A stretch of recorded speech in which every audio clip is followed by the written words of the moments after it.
Bonjour, bonjour, bonjour. Today I'm going to watch the Chronicles of Narnia movie 2. I was a bit confused when I read the description because I know last movie that the kids became king and queen, and so I don't know why they're helping a prince. Or I'm very confused. I'm very new to this. Unfortunately, I'm not like a lot of people who grew up with the movies and only started watching movies now for the first time. And so I loved it. I loved Narnia 1. I loved the journey. I loved the characters. I loved the humor. I loved the children. And I wish I grew up with it the same way you probably grew up with it. But I hope that watching this will bring back all that nostalgia as I'll be watching this for the first time. Maybe remind you of your own first time watching this. And I'm very excited. Narnia 1 was amazing. And hoping Narnia 2 is amazing. I don't have any spoilers at all for this movie. Going to it very, very blind. And I hope that you'll stay till the end to hear my final review and my final thoughts of Narnia 2. Just like the first movie, we're starting with a bang. The first movie was so chaotic at the beginning and I was just so confused, and now we're seeing a woman give birth. Okay. Oh yeah, I forgot to mention, I also wonder if there's gonna be any Christian symbolism in this movie as well. Because I know in the first one, Aslan represented Jesus. I wonder if there's gonna be any other biblical references or themes throughout this movie as well. I hope I'll be able to catch them. Who is this? Who's this person? Professor, what's going on? Your aunt has given birth to a son. Are they threatened by the sun? Okay.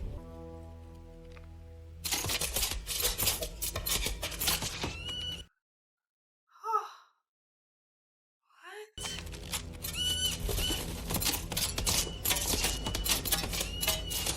Why are they killing the bird? We'll never see you again. There is so much more I meant to tell you. Oh, I still don't understand what's going on though. This feels exactly like Narnia 1. I didn't understand what was going on until like a couple of minutes after.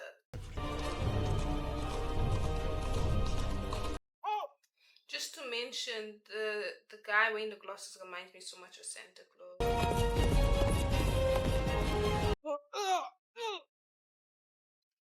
Oh my gosh. The horse still going. I feel so sorry for him right now. Even though I don't really know who he is. Huh? Huh? I've seen you Mom is being so friendly. sitting by. Prefer to be left alone. That's okay. Maybe she's more introverted. What's your name? Phyllis. Oh my gosh. Did she just lie to him about her name and then her sister called her out like that?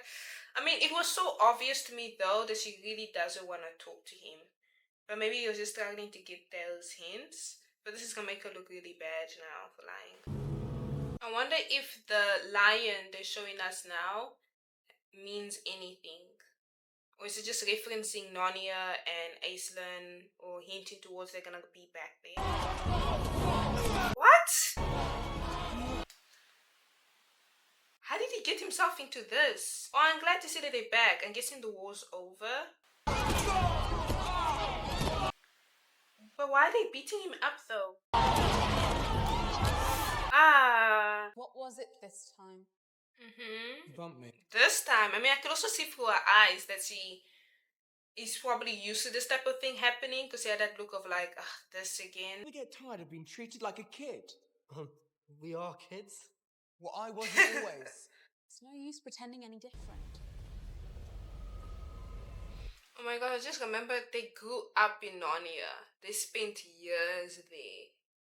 They went through puberty there. They were adults there. That must be so weird. I can't imagine going through childhood again to adulthood all over again. That must be so trippy. What is that? Huh? Feels like magic. Quick, everyone hold hats. Feels like magic. What is happening? Is it like another transportation way to go to Narnia? Wow. Wow. That's crazy.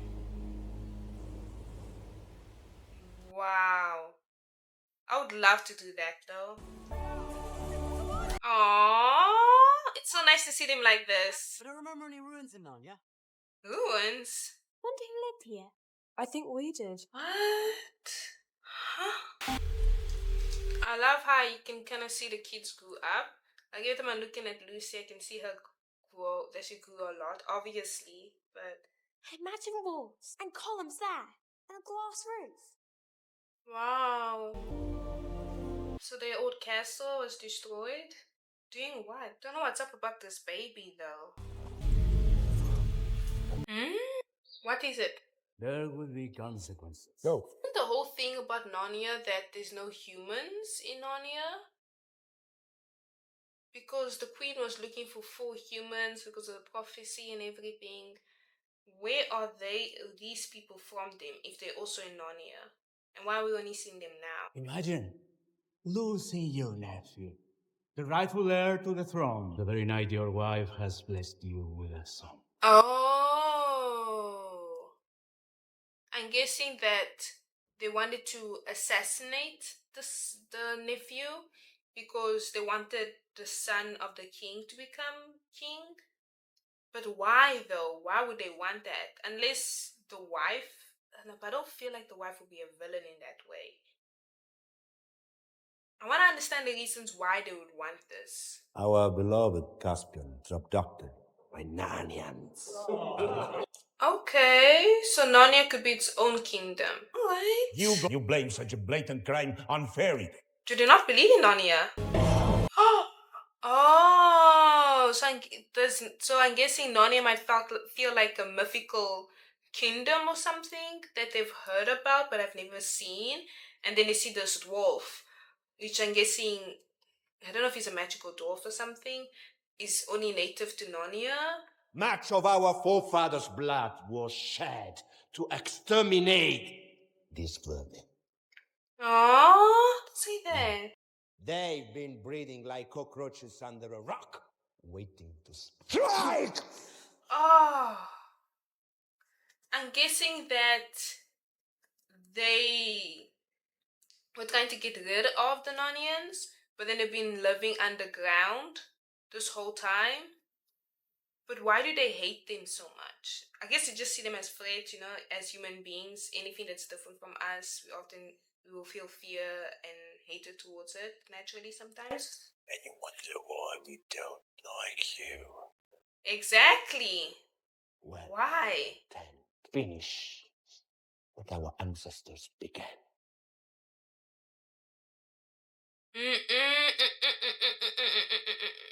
This didn't just happen. Harry was attacked. Why? I'm guessing by the humans? Oh, wow. I was so tall. You were older then. That's so trippy, though. That's insane. That they actually grew up in Narnia. They spent years of time here, lived lives, went through past puberty, went through adulthood. I don't know how old they were. That's crazy. Stood down with some of the bees. Oh God. Oh, painful. I think it's time we found out what's going on. Yeah, please. He won't stop staring. So don't look. Oh. Oh my gosh, that's funny. How do you not look? Yes. Yes. Wow. The way he dived was actually so cool. Wait, I thought that, okay, since they grew up in Narnia and became adults, right? I thought that if they went back to Narnia, wouldn't they have their adult form again? Does it restart? Like when you go back to the real world and you're a kid, do you go back as that age from the real world again? I'm trying to understand that as well. Drop him! That's the best you can come up with. A simple thank you would suffice. They were Yeah. doing fine. Maybe we should have let them. Yeah, why is he so upset? Oh, you've got to be kidding me. Yeah, he realizes that they're the king and queens. Hi, King Peter. Magnificent. Probably could have left off the last bit.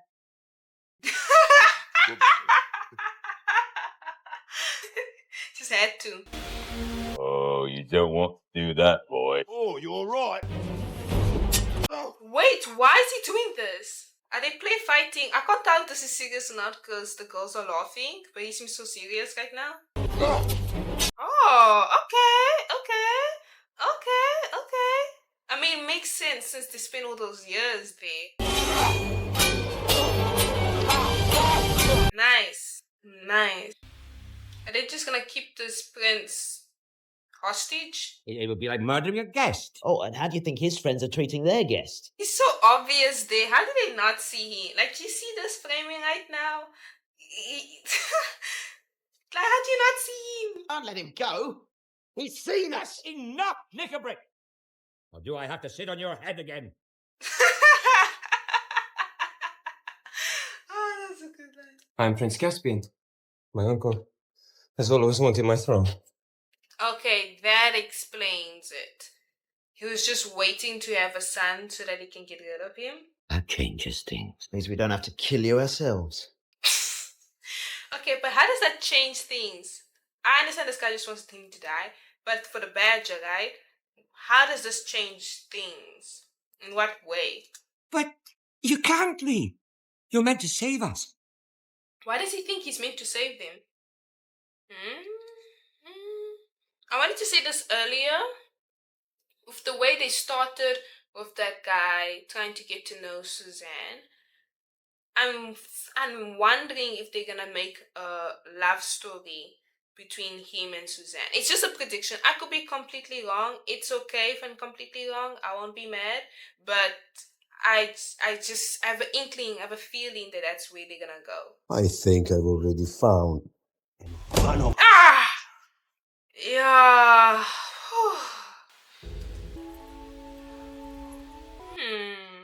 What do you know of Queen Susan's horn? The Navians believed it could summon their kings and queens of old. Okay, so that makes sense. That also makes sense why the train thing happened. And what does Caspian know of this superstition? My lord, you forbade me from mentioning the oath. Oh, no.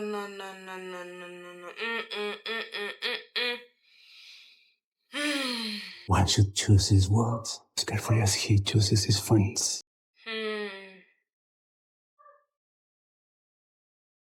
How long until the bridge? I don't understand. How could Aslan have let this happen? Aslan thought you abandoned us when you lot did.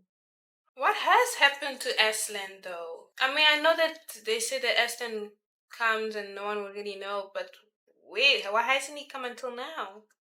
It's all right. We're friends. I'm scared.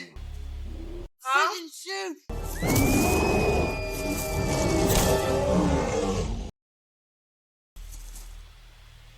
So it's just a regular animal. Oh, okay.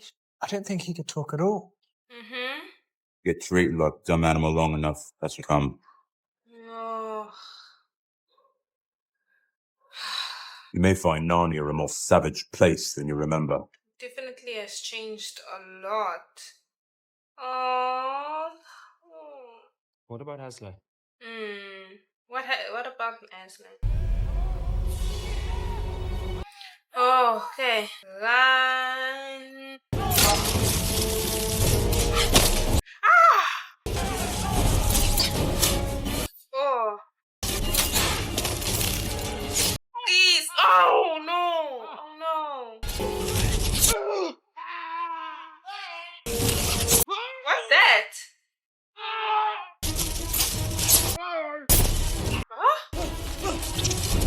What's underneath there? Oh!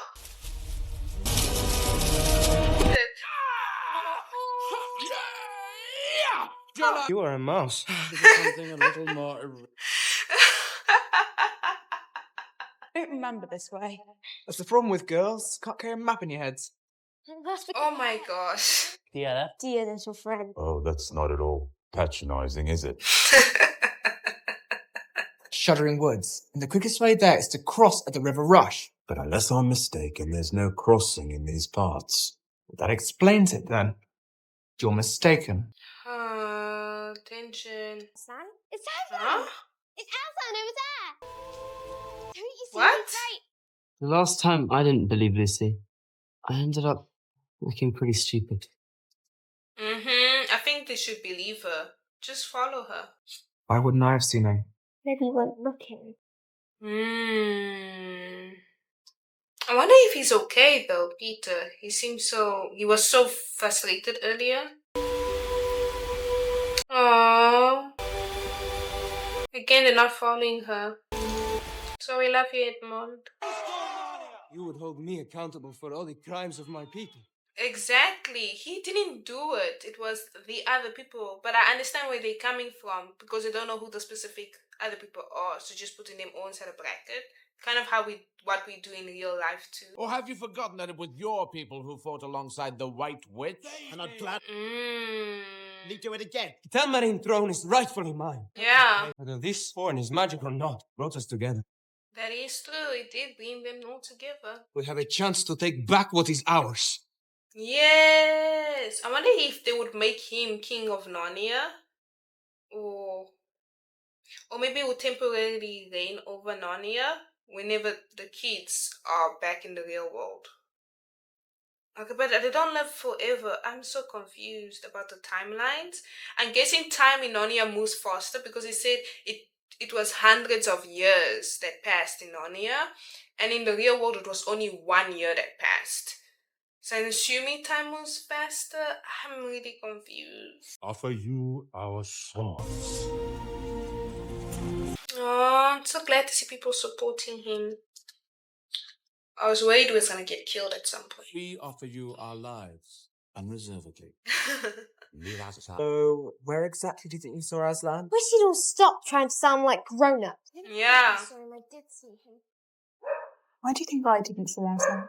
I wonder why they're also worried and concerned about the fact they didn't see Iceland. And I wonder if there's any symbolism to this as well. Because in the first movie, it was Lucy who saw the Narnia first. And when she tried showing them, they didn't see the wardrobe at all. They didn't see Narnia. I mean, they saw the wardrobe, they didn't see Narnia. And I'm thinking now, if you had something, because in my previous review, I mentioned how I could do, or be because of the way they think, their mindset. She has a more innocent, childlike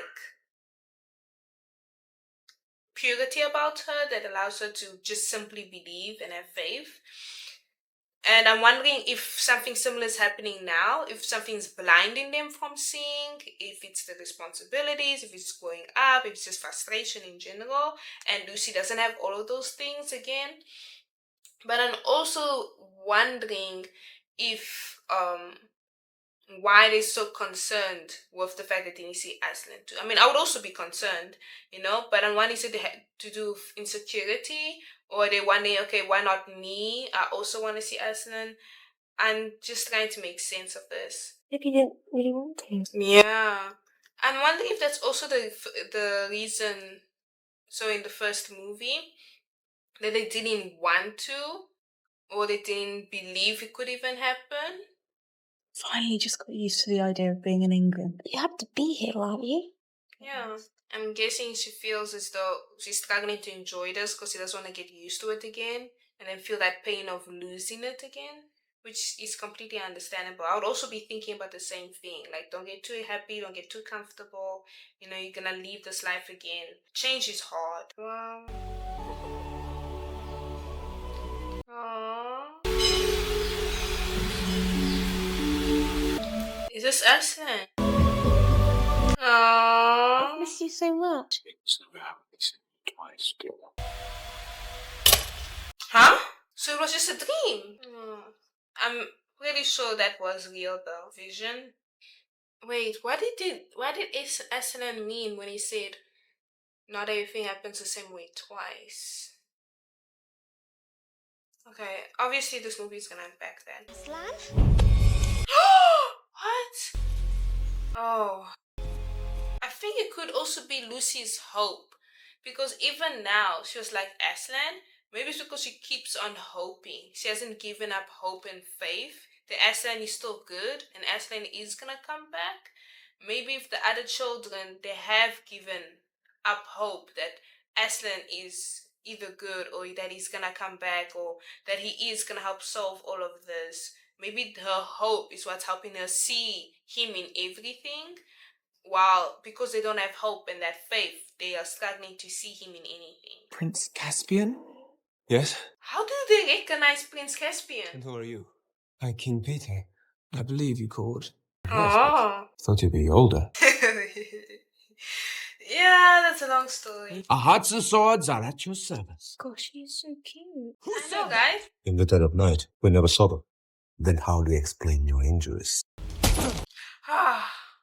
Yeah. How many men were killed during this bloody Narnia attack? It seems Narnia is in need of a new king. Malcontents, complainers, stubborn as mules in the morning. Oh, so you like him then? Well enough. Oh, is that a friend? Oh no. Oh no. Only a matter of those same men aren't protecting his castle. What do you propose we do, Your Majesty? We need to get ready for it.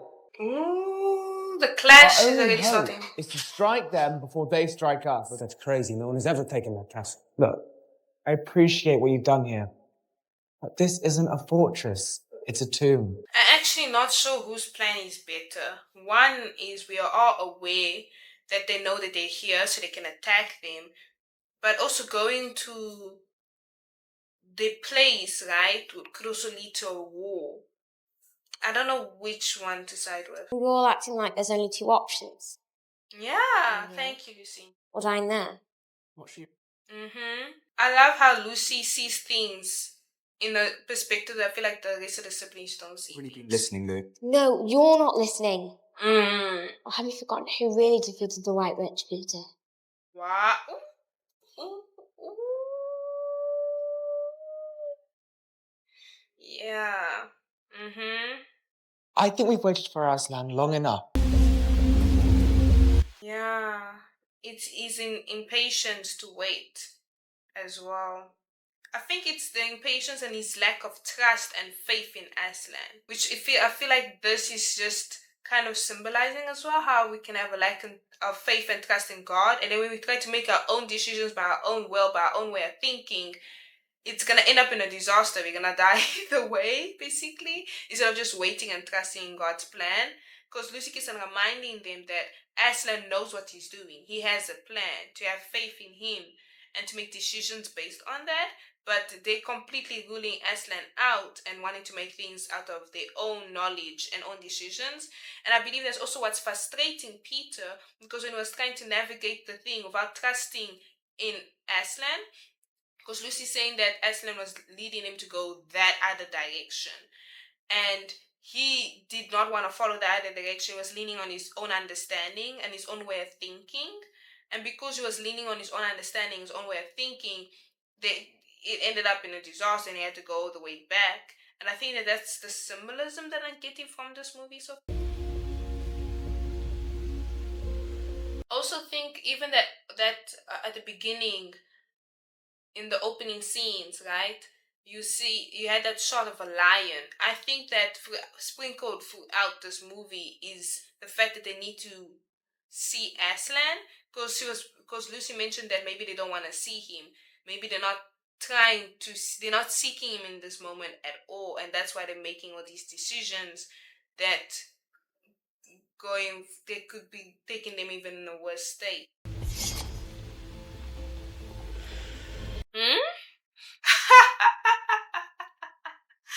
Oh my god. Aww. Okay. Yes, I'm a mouse. Yeah. Hi. Don't underestimate Miraz as your father did. What are you talking about? Yeah, why is he giving that warning? I know this is not going to be that easy because you have like 1 hour and 10 minutes left of this movie. So I know we're in for a ride. So I'm guessing he killed his father.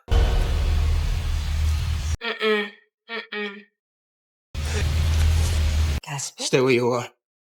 what are you doing? I have a feeling he's gonna get him for treason or something like that, or because he seems too calm. I bet that he saw that this was going to be their plan all along, and it's a counterattack, which is crazy because I bet they didn't predict this was ever gonna happen. Which I feel like it's gonna tie into how Lucy told them they should just, not limit themselves to 2 options. Did you kill my father? Caspian, this won't make things any better. Yeah, don't stay focused. Taken it. Your father knew that as well as anyone. He's too calm, and I'm worrying for this. Like I agree with Suzanne. This is not time for this. A child to be king. Or do you want him to be like Caspian here? Fatherless. No. Caspian! Oh no.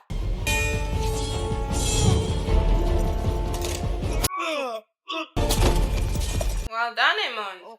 Exactly who are you doing this for, Peter? Yeah, who is he doing this for? Ah! Oh. Ah!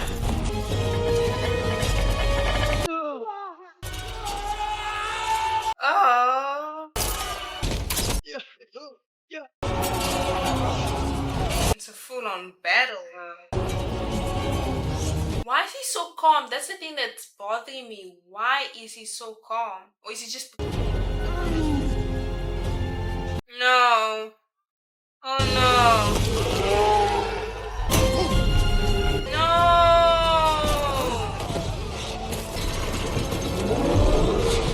Yeah. Run, leave quickly. Move back! Yeah. Yeah. Huh? What? Oh my gosh.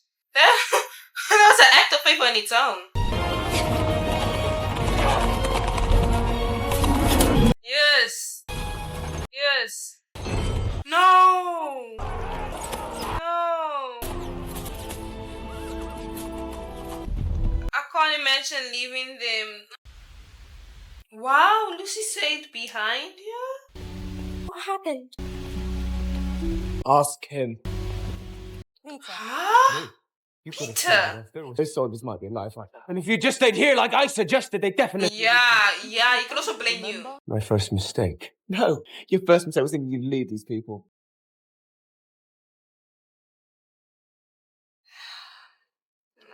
I am not the one who abandoned Narnia. Oh my gosh. You invaded Narnia. But I've no more right to lead the Mirror Stars. You, him, your father. No, Peter, calm down. Calm down. Narnia is better off than a lot of you. It's not a time for them to divide. Because this might not happen in a movie, but there's some people that could be on Peter's side, some people could be on Caspian's side, and then it's just gonna cause a whole divide and war and everything, which is not what they need to be focused on, because they're not each other's enemies. Their enemy is that old man, the king, right? Which reminds me of arguments and relationships even in real life. Like when things go wrong, it's easy for you to blame it on each other, forgetting that it's you guys against this other common enemy. I think I've heard that advice. Normally when people give relationship advice, they always say, remember, it's not you guys against each other, it's you guys against this problem. And I think that this is a common thing that the enemy often does, and that's what's happening between them. Thank you. What's your little friend? Troops. Galba pledges its troops. Oh no. So then it just can become much bigger people. I knew this is what he wanted. I think that's why he was so at peace and kind of happy the situation happened, because he knew that people would basically not dislike Caspian for treason, and they would want to make him king, which is always what he wanted. But there is a power greater still. Huh? Don't tell me it's the witch that he wants to summon or something. Who's there? But she's dead.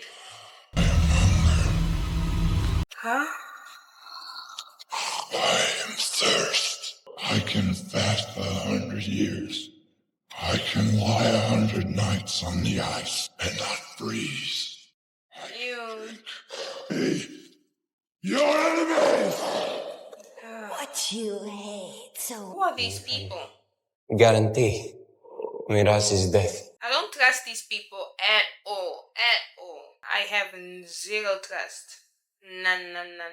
Let the circle be I'm too African for this whole thing. You can tell me the ice queen's gonna come back, please. No, but she died. Can't be her. There's no way. This isn't what I wanted. Yeah. One drop of Adam's blood. No. I am yours, my king. No. Oh. No.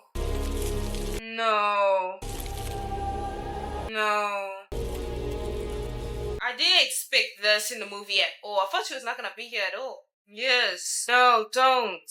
I have a feeling that he's gonna do this because either Peter's gonna trigger him or Peter's gonna upset him, and then he's gonna be like, you know what? I know what I'm doing. I can be king, because both of the egos are gonna clash. And then he's gonna give his blood and he's gonna regret this out of pride. I really hope this doesn't happen. I'm really praying this doesn't happen. Please. No. We have an hour left. No.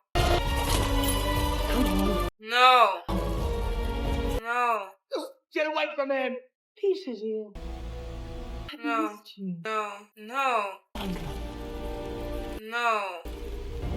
Peter! Peter, why are you hesitating? I would have broken off. Oh, no. Thank you, Edmond. Thank you. What was up with the both of them? This isn't the way. Using evil to try to help you? Hesitating like this? Both of them? Lucky you know, I've seen it. No. Wish you'd just given me some sort of proof. I see. He wants to be able to also see him something tangible? Maybe we're the ones who need to prove ourselves to him. Prove that you can believe in him. But as king, he is subject to the traditions and expectations of his people. There is one in particular that may buy us some time. What tradition? The fight shall be to the death. The reward shall be total surrender. Tell me, Prince Edmund. King. Oh my god, I love the fact that he said that. So you're bravely refusing to fight a swordsman half your age. Whoa! Sire, our military advantage alone provides the perfect excuse to avoid what my government... Not avoiding anything. Yeah, getting to his ego and his pride, because he wouldn't want to be seen as weak or cowardly now. His Majesty would never refuse. Yeah? Taking his ego. He relishes the chance to show the people the courage of their making. I have a feeling that this guy actually doesn't like the king. I mean, obviously, other than a little encounter, I have a feeling that he's going to betray the king. Desiree has always served you well. You are in good hands. Or who?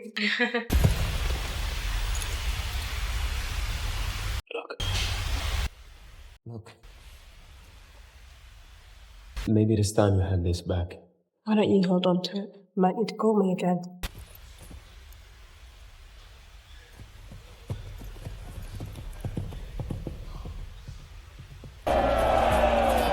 Oh, I forgot. Something else that I noticed is in the first movie, Edmond he wanted to be king, you know, and his siblings to serve him and everything. But I love how you can kind of see the change in his character, where he is now okay even addressing Peter as the High King. Like, he's not afraid to say, okay, Peter's High King and I'm just king. When in the first movie, you know, some hearing something like that would have bothered him a lot. So it's nice to see that growth in him. Wow.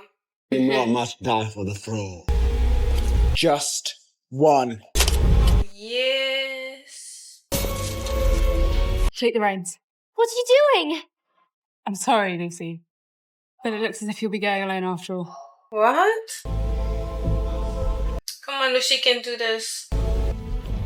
wonder what it is. Oh no. But she only has so many arrows. Yeah.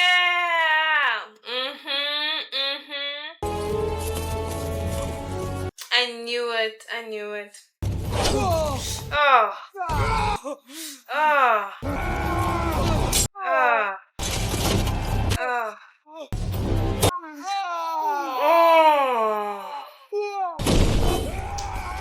Ah. Better get up there, just in case. I don't expect the Town Marines will keep their word. Yeah. You're not planning to. Ah, yo. Ah. Ah. Ah.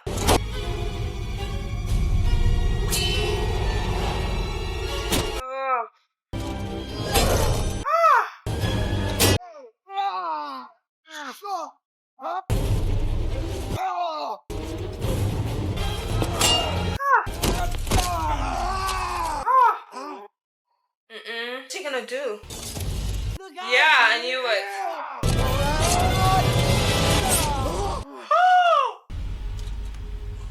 I didn't actually think he would kill him. Too cowardly to take a life. It's not mine to take. Oh. Oh. I wonder if he would actually do it. I was wrong. No. Maybe you do have the makings of a Tamarind king, after all. No. I don't know if he's gonna do it.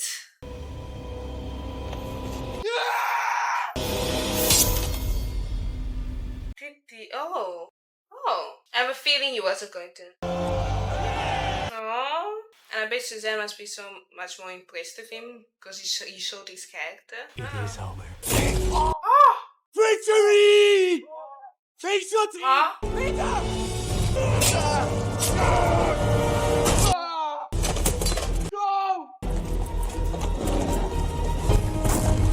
I'm guessing that they're trying to break the temple. Like they want it to collapse or something. Wow. Now that's a good plan. Them going around like that? Good. I can see that they fought. You're a mouse. You people have no imagination. That explains a lot, that this other guy that I was sure was going to betray the king, he just wanted to become king himself. And assume. Oh, this one. Oh. For a second there, I thought Aslan couldn't recognize her, and then I was thinking, oh, is it because he became wild? But I was like, how's that even possible? Thank goodness she isn't. Oh. Aslan! Oh. The others didn't believe me. And why would that stop you from coming to her? I'm sorry. I was too scared to come. Oh. Why couldn't you come roaring in and save us like last time? Things never happen the same way twice, dear one. Like the dream that she had? Nice. Thank Camellia. Everyone who died. You can never know what would have happened, Lucy. But what will happen is another matter entirely. Why is he hesitating? Ah. Wow. Love how much braver she has become too. And the courage that she had. I love how this is also symbolizing God's power. Like, I instantly thought about how God was able to use the water, because they were thinking, okay, let's lead them towards the river to defeat them. And then God's using that same river to defeat them.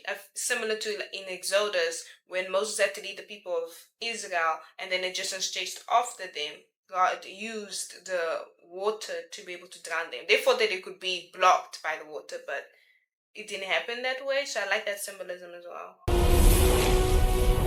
Wow. Wow.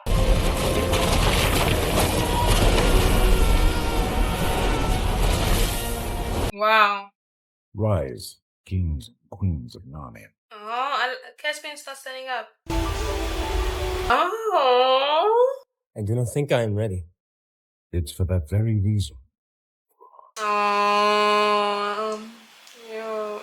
for him. It is a great honor to be in... completely out of countenance. May it please your high majesty, we will not bear the shame of wearing an honor denied to our chief. No. Not for the sake of your dignity, but for the love of your people. Wow. Oh, thank you, my liege. I will treasure it always. You see him now? Oh. I'm loving Lucy's pink dress that she's wearing. It's so beautiful. Wow. Suzanne's dress is amazing. I want that right now. I really want a dress. Everyone has assembled. I'm guessing they're gonna be leaving soon because there's a sadness in her eye. Aslan will return you to the home of our forefathers. I will accept the offer. Oh, he's still alive? Oh, she lost her husband. Because you have spoken first, your future in that world. You think that's a blessing over there? Oh. Is that gonna be a portal? How do we know he is not leading us to our death? I understand the concern. We'll go. What? We're not really needed here anymore. Yeah. But all things have their time. Yeah. Your brother and sister have learned what they can from this world. Now it's time for them to live in their own. So is... Wait. So is Lucy and Edwin staying in Narnia? And Peter and Susan are going where? Are they going back to Earth? I'm so confused. It's alright, Leah. I mean, I did notice that Aslan was having a conversation with them earlier. Oh, it's trying his best not to cry. Aww. It never worked anyway. Why not? I am 1,300 years older than you. I knew it. I'm sure when I'm older I'll understand. I think I won't understand. Oh, the song is nice. All you can do is try to know. Aren't you coming, Phyllis? I left my new torch in Narnia. Now we're back to just a feeling. What? That movie was nice. Why did it have to end in that sad note? Like that song and them leaving, I felt their pain, honestly. I felt like I was leaving Narnia, so... Okay, let's talk about it. I love this movie. I feel like it had more symbolism even compared to the first one. The first one is quite basic in its symbolism. I instantly got it. You know, Aslan representing what Jesus did for us on the cross. But this one was so powerful and so beautiful. Specifically, following Lucy's story. From the beginning, you could tell that she had so much hope, faith, and, you know, belief, which is something that I admired her from the first movie as well. And you could just see it through her actions, the way she would defend Aslan when people would be like, oh, he left us. She would be like, no, he has a plan. No, there's a reason why he's doing this. And I love that she did that throughout the movie, even though a lot of people were putting her down, trying to think of their own. The one verse in scripture that came to mind was Proverbs 3:5-6, if I'm not mistaken. It says, trust in the Lord with all your heart and lean not to your own understanding, acknowledging all your ways, and He shall make your path straight. And I love the fact that we saw how they did things leaning on their own understanding. They completely abandoned Aslan or did things without his help, without seeking him. And she pointed out, maybe it's because you're not seeing him, maybe it's because you don't want to, maybe it's because you're not seeking him. That's why they were struggling to see him. And I liked how that kind of mimics how we behave even in our own world, even in reality, because in real life we do the exact same things. And I like how Aslan came and showed up when things were getting really, really hard, which is often sometimes something that God does. He allows the situation to get worse so that his power can be made, you know, so that people could marvel to see that great miracle that he did. Similar even in the book of Exodus, right, when God wanted to save the Egyptians, he allowed all those plagues to happen. You know, of course, Pharaoh's heart was hard and all these other things, but he allowed the situation to get really, really difficult so he could perform these incredible miracles through the plagues, through saving them by splitting the Red Sea. And I got that same feeling while I was watching this. He was using creation, unexpectedly. And I like how the fact that they fought, even though they had a small army. I was reminded about Gideon in the Bible, or just so many times in the Bible where God would even sometimes prefer when they had a smaller army. There were even times in the Bible where God would tell people not to have a census of the army or count, if I'm not mistaken, the amount of troops they had, not to trust in chariots and in horses, because God wants us to trust and lean on Him completely. And He was inviting them into that same trust, that even if they don't have a lot of warriors, even if this vast army is seen as they would win against them, that He would find a way. He has a plan, is a way of making it all work out in the end. And I absolutely love that. I love that we got to see that closer to the end as well, because even I forgot the movie. I was like, okay, and so what is the plan? Because things were just getting chaotic, lots of people died, and I was like, what is happening?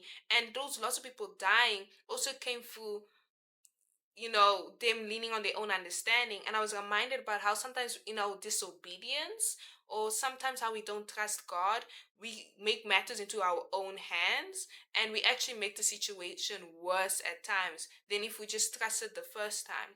Lucy asked Aislinn an important question, and it was, if she came searching for him much earlier, would it have avoided all that catastrophe? Would it have avoided all that mess that happened and occurred? But I love how Aislinn told her that it does, like, he basically, in the most basic form, was telling her not to think about that, because no one knows, obviously. No one knows. And it has already been done. Aislinn, someone who doesn't like dwelling in the past. We can see that also in the first movie, right? Where he said, don't no longer speak to your brother Edmond, about what he did, like it's in the past. Edmond doesn't want her to dwell on that past. Instead, he wanted her to focus on the now. And that, first of all, that was beautiful, and that's how God wants us to live. The guilt, condemnation, maybe if I did this earlier. And at times, even in our own walk with God, and even in our own lives, we go through the exact same thing, where we'll tell ourselves, okay, God, if I just obeyed you earlier, would it have stopped all of these things? Or, the enemy likes to do that with our minds and with our heads, where he's going to try to remind us of all the things we should have done, or all the things we shouldn't have done, in order to make us feel guilt and condemnation. And he's just trying to blind us from moving forward. And I love how you can see that Aslan has that attribute of God, of not dwelling on what's been done, but rather moving forward. And I like that he said that simple line to Lucy, because I believe that that's so relatable in real life. I would feel just like Lucy all those lives if I didn't let fear hold me back. And I love how, she admitted that she was afraid of coming alone. Not a lot of people believed her, and not a lot of people believed in her and in the faith that she had. And that's why she was so hesitant to fully just run after Aislinn and everything. She was trying to convince other people to see the vision too. And I instantly felt conviction at that point, because this reminded me of a dream God gave me years ago. But I felt so much conviction, because this is the same message God gave me before, right? Where I would see dreams of me trying to convince other people to have the same faith that I do and believe in me and all these other things. And it wastes so much time, because instead of me just obeying God, moving forward, doing what He has called me to do, and trying to convince the whole world, to support me and to also walk with me. But the truth is, faith is personal. And when Aislinn was talking to Lucy, he wasn't thinking about her siblings. He was talking to her. I let you see me. You saw me. Why didn't you come? And she was saying, but they didn't believe, and they didn't. Da, da, da, da, da, da, da. But at the end of the day, that's the same question God asks us. But what about you? And even reminded of in the Bible how Jesus went with His disciples. He would they were all saying what other people think of Jesus, what they thought about Jesus are. And then Jesus asked them at the end, okay, but who do you say that I am? And I love how God does that with us, to show us that He's such a personal God. He is not just, yes, He's our Father in heaven. We say our Father, but He's your Father in heaven. He's my Father in heaven. And the way He will speak to me and the way He's going to guide me will be different from the way He's going to speak to you and guide me. And He was saying that basically what I got from that is, him telling Lucy that I revealed myself to you. You know, I was calling you to run to me. You shouldn't have focused on them, what they can say, and everything they were saying. It's just noise. You know, you should be focusing on me. But it didn't even allow her to have the guilt and condemnation and to reflect back and have regrets, because it's like, you know what, that it is what it is. Let's move forward. Let's restore time. And that is such a beautiful message. That could be a whole preaching within itself.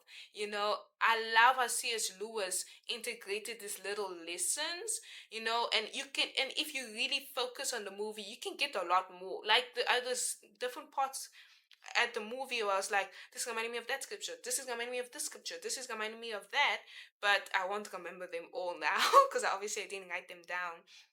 But even just sharing that is so profound to me and so beautiful.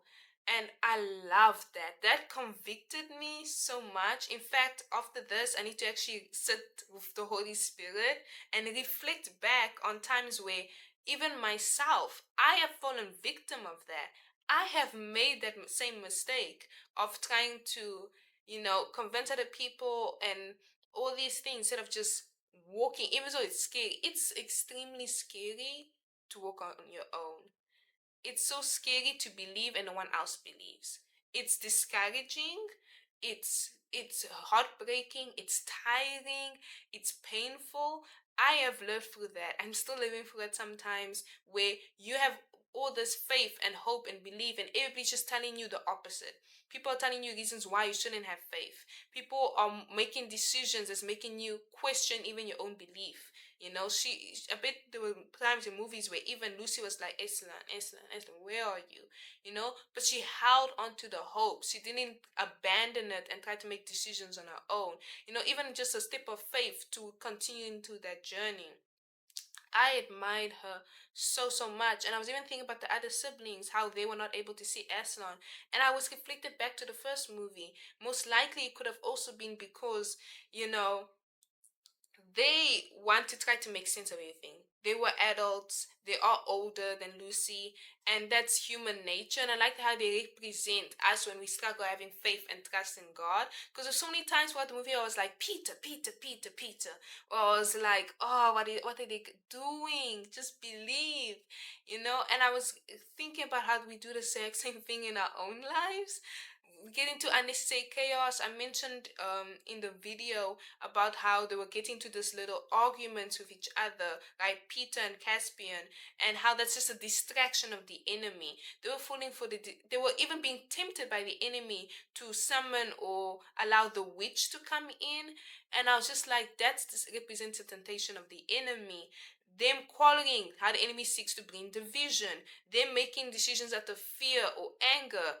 The flesh, you know, the enemy trying to use your flesh and your fears and insecurities, right? I was talking about how having like a little ego battle. That's the enemy tries to tempt you using your flesh, pride. And they were falling victim or close to falling victim to the temptations and the traps of the enemy because they lost their focus. And I was thinking, even if that, it wasn't the opening shot, but closer at the beginning, there was a shot of the lion. I was just thinking about how they need to stay focused on Aslan. Like Lucy had a lot more peace and was a lot more stable because she was so focused on Aslan, and Aslan's gonna come up and Aslan's gonna show up. I do admire the fact that they were going to fight anyways, because you know, faith doesn't mean that you just do nothing. You know, they fought strategically. They did the best they could, which God encourages us to do the best we can, to work hard. But it doesn't mean that you do the best you can and you rely on that. They made themselves their reliance, their understanding their reliance, when they should have put their understanding on Aslan and work hard, keeping him in mind. And I was just thinking of how that's supposed to be even our own spiritual life, of we're supposed to keep God the center of everything that we're doing. Seek God above all things. Walk with him, obey him, and at the same time work hard. Like that army, that thing that they were planning to do was extremely good. It was wise, but it wouldn't have gotten them to win the battle. What got them to win the battle was Aslan. What got them to defeat the witch in the previous movie was Aslan. And I loved how I don't know who, I can't remember who anymore, but they told Peter that it wasn't you who defeated the witch. Basically referencing it was Aslan who did. And I love that because he can't take the full credit and the full glory. They did their best. They were smart, they wise, they used their gifts and their talents that they got from Santa Claus. But, believe that's how it represents like the gifts of the Spirit. The Holy Spirit gives us all our gifts and our talents. And they did the best of what they could have. But they can't take the full glory for each and every victory because at the end of the day, it was Aslan who's aided them into having that victory, and he takes all the glory at the end of the day. But it doesn't mean that we were completely useless. If they decided to sleep and not care, Aslan's gonna fight our battles, they probably would have died. It was their job to seek Aslan and do the best with whatever they were already given. And I believe that's how we're supposed to even live our own Christian life. And wow, me just talking about this is mind blowing me how much you can get from a movie written by a Christian. You know, they intertwining the word and all these symbolisms and lessons. And yes, you take time to sit with it. Yes, it's entertainment, which is amazing. It was funny. I laughed many times, as you will probably see. But I love how it also convicted me. I love the fact it got me to think. Okay, in my life, and you can watch this movie like pure entertainment, just the same way you can read the Bible like a story, which is amazing. The Bible has amazing, funny, incredible romantic stories. But if you don't try to meditate on anything, you won't get the richness of it. I could watch this movie and be like, okay, it's just a fun movie. I can read the Bible and be like, it's just a bunch of cool historical stories. But when you sit and meditate and see what is the message, what's the central idea, and I think this comes also from me being a filmmaker. If I've learned anything from film school, is the amount of times they've told us to seek the conceptual, emotional relevance, to bring meaning into our films. Every shot, color choice, so from cinematography, from editing, from pacing, from screenwriting, they always encouraged us to bring some type of deeper meaning. Why did you make the couch orange? Why isn't it not black? Why is the character, in terms of blocking, why are they moving this way and not that way? Why is it framed like that? Why is this prop over here? Why this and why that? And a lot of people often won't think about those things, but those who do get to feel the full richness of it. And I believe that's what these movies are supposed to portray, not just pure entertainment, but when you sit back and you meditate and be like, that was a good movie, but I wonder why Lucy was the one who believed. And you ask yourself these questions, it helps you understand things in a much deeper, more beautiful way. And I absolutely loved it. And I'm trying to think of something else that I noticed in the movie that I really, really liked. Let me try to think. Oh yes, I'm so glad I was right. I predicted Lucy and Caspian's romance.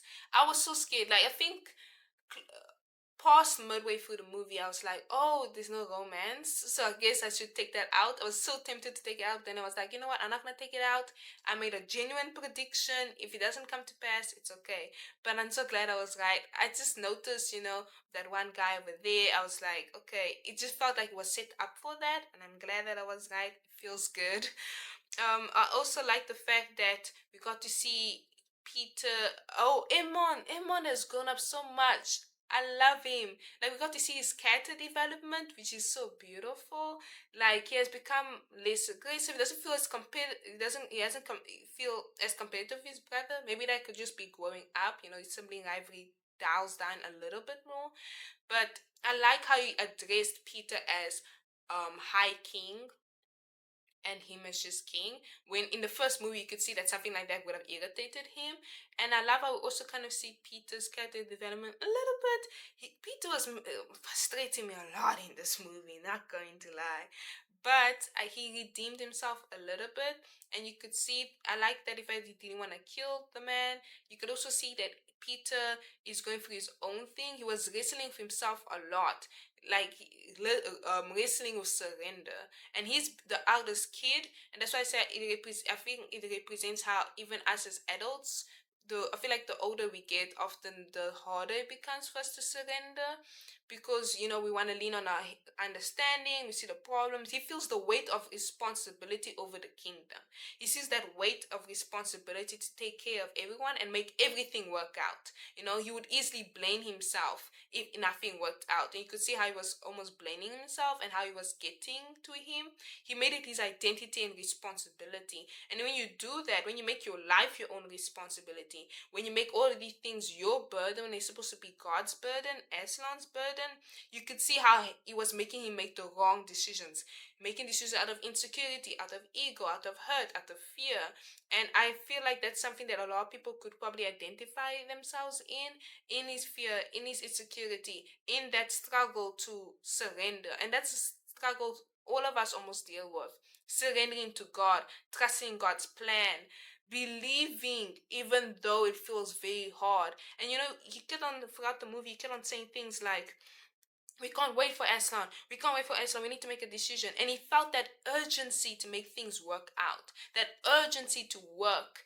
And I believe even as I've gotten older, I will feel that urgency to make everything work out, to sort everything out in terms of work, in terms of my career, in terms of relationships. But then I remember that it's not my duty to make everything work out. It's just my duty to work hard, to do the best of what God has given me, and at the same time love and seek God. And it's God's responsibility to take care of the people, because the Narnians are Aslans. Yes, he's the king over them, but Aslan's ultimately the king. Creation literally obeys him. He literally has life in his hands and death, like he defeated death in the previous movie. And I think that that's something that Peter was probably wrestling with, and I could identify with that. I could identify with Lucy. I could identify with all of them, and it's beautiful. I probably would have more to say, but I would love to hear what you have to say. Did you notice these things? When you watch these movies, now that you're reflecting back on them, maybe you haven't watched movies in a long time and you're reminded of those movies for watching this. I want to hear your thoughts. I like to start a conversation in the comments. I like to also hear who's your favorite character so far, or maybe that's a question for the third movie, which I'm so excited to watch. Well, I'll see you in the next time. Au revoir, à bientôt.